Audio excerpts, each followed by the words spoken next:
Thank you, thank you. Anyway, I love that. Just do it anyway. That's what it's really, really all about. I'd like to speak to us from the theme today, life. Is it cheap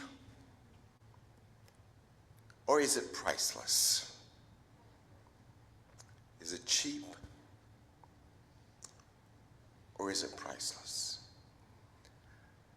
The Gospel of Luke records this story, and it has a preface to it about valuing our lives based on the abundance of our possessions.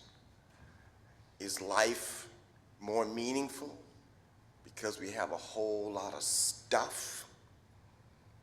Is life less meaningful because we're broke? That's a question that the text poses.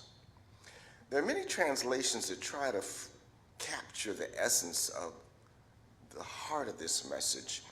And as we know, for those of you who go to our adult learning opportunity, we not only have the Gospel of Matthew, Mark, Luke, and John, but there's another gospel that provides us with some authentic and sometimes some even more ancient, more authentic sayings of Jesus. That's called the Gospel of Thomas. And the Gospel of Thomas records this same story, and it has I think, a better way of phrasing the story. So I would like to read that to you now. There was a rich person who had a great deal of money. He said, "I shall invest my money so that I may sow and reap, plant and fill my storehouses with produce, that I may lack nothing." These were the things that he was thinking in his heart. But that very night, he died. So a word about the text. In the Gospel of Luke, there's a little postscript that says, "Now whose shall all these things be?" And I wondered, what does happen to our stuff if we have no heirs, if we leave no will? And so I looked it up, and you know what happens to our estate if we have no heirs that can be located, and all our stuff that we've accumulated all of our lives? It goes through a process called escheat. And escheat is when your possessions accrue to the crown in a monarchy or to the state. And I thought it was rather interesting that escheat, it's spelled E-S-C-H-E-A-T.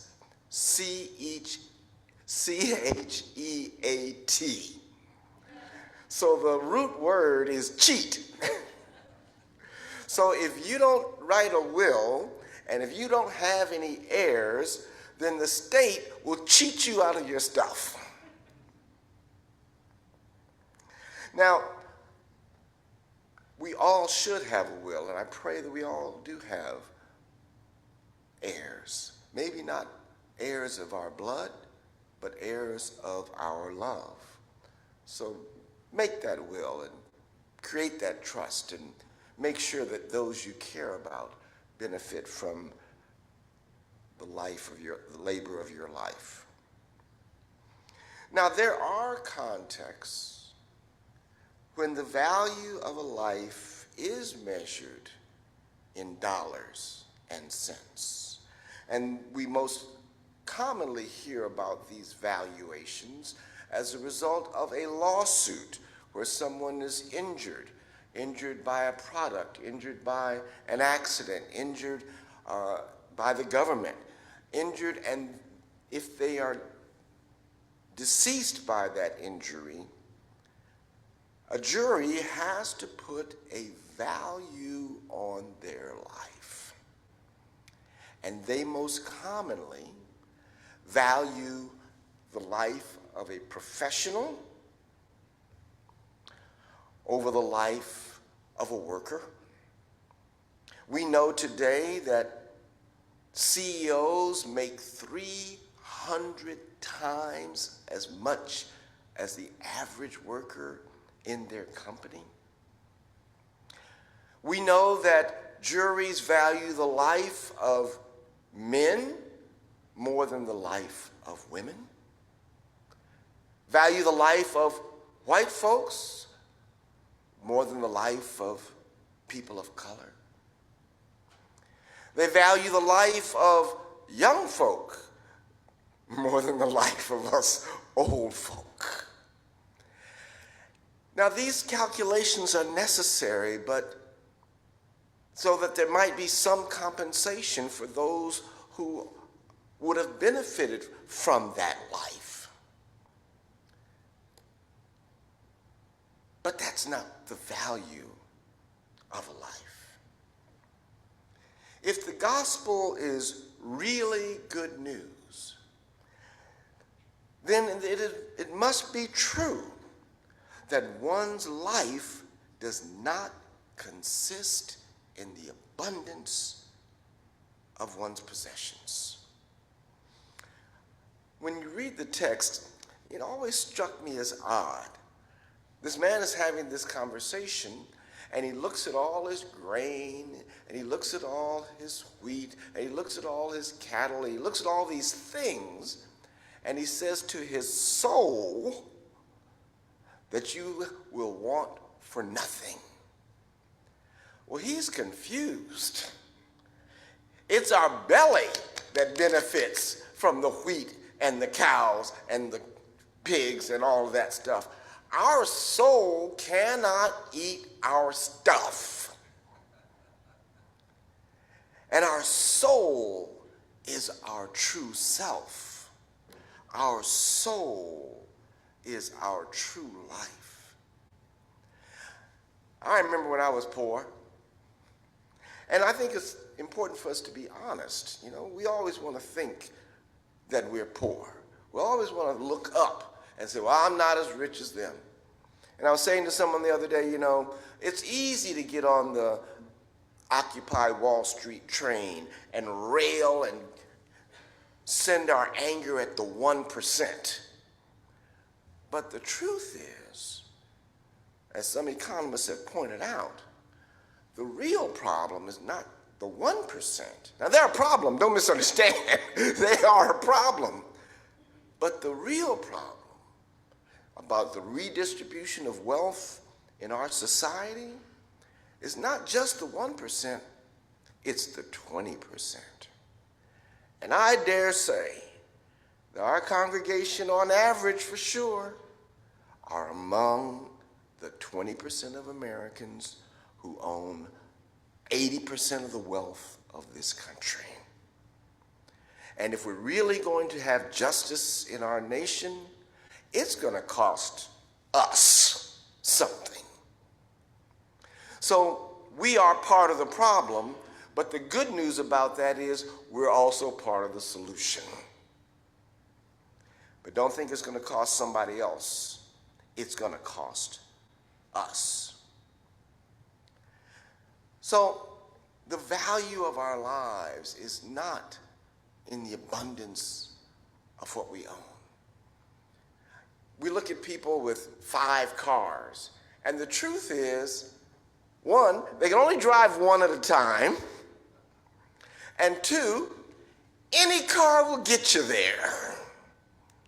So it's not so much how you ride, but what is your destination? That's where life is lived, not in the ride, but at the destination. I did join our mission trip yesterday, and they're doing a great work of witness and of service. And we went to a refugee camp, and it was specifically for the Haitian community. I imagine you have specific refugee camps for Haitians because they're not as easily assimilated into Mexican society and culture. They don't speak the language, for one. And so if you're coming from Guatemala or Honduras or Venezuela or other Latin American countries, it's more easy for you to assimilate into the Mexican culture. But for the Haitians who speak a mix of French and Haitian Creole, they need each other. They need to be in community. They need to share resources. And one of the resources that they have were the services of a psychologist. There's an organization of psychologists who give their time and their skill to refugee communities to help them cope with the trauma that they have experienced as refugees. And I was referred to a book that describes the arduous, dangerous journey that many of these refugees endure to get to the US border, only to be locked out and trapped in Mexico. And so the trauma of that journey causes any number of psychological injuries. And so one of the things that the psychologist does with the community there is play games. And so we were able to join in this activity. And so it was a game with children. We were the adults, and we were playing with the children. And they brought out a parachute, okay, an old, ragged parachute. And we lined up all around the parachute, maybe about 15 of us, and they put a soccer ball that was barely holding together. I mean, it was worn down, but it still served the purpose. And put the volleyball, or the soccer ball in the middle, and we all would shake our part of the parachute, and the ball would jump around. And so the psychologist had two instructions. He said, okay, when I say waves, we'll rock the parachute gently. And when I say earthquake, we rock it violently. And I thought to myself, well, why would he introduce waves and earthquakes? These children were from Haiti. The only way they got to Mexico, Haiti being an island, was across the ocean and the sea, riding the waves. And one of the reasons they left Haiti was because of the earthquake. And so he was giving them the tools to control their trauma, to engage it, to face it. And so then another instruction, because the parachute had about 4 or 5 different panels of color, he said, I'll call out a color, and when your color is called, I want you to run under the parachute to the other side. And so we were doing waves, and then we did the earthquake, and then he called out blue. And this 18-month, she couldn't have been 2 years old, little girl ran laughing and screaming under the parachute to the other side. And when she came out the other side, the sheer joy on her face said it all. She simply radiated joy. Bright eyes, wide smile. And we had to look at her circumstances. And someone said out loud, how can she be so joyful in the midst of this refugee camp where they lived in houses, if you will, one room, concrete brick houses, concrete cinder block houses that could not have been 40 feet by 15 feet. Less than 1,000 square feet was their home in an encampment that didn't have a blade of grass with just dust, a communal kitchen, communal bathrooms, rice and beans to eat. And her smile made my day. Her smile fed my soul. Amen? I believe the gospel is true. Our life does not consist in the abundance of our possessions. Then what is the value of life? How is life measured? Well, then let's turn over to the Gospel of Rent. The Gospel of Rent says 525,600 minutes. 525,600 minutes. How do you measure a year?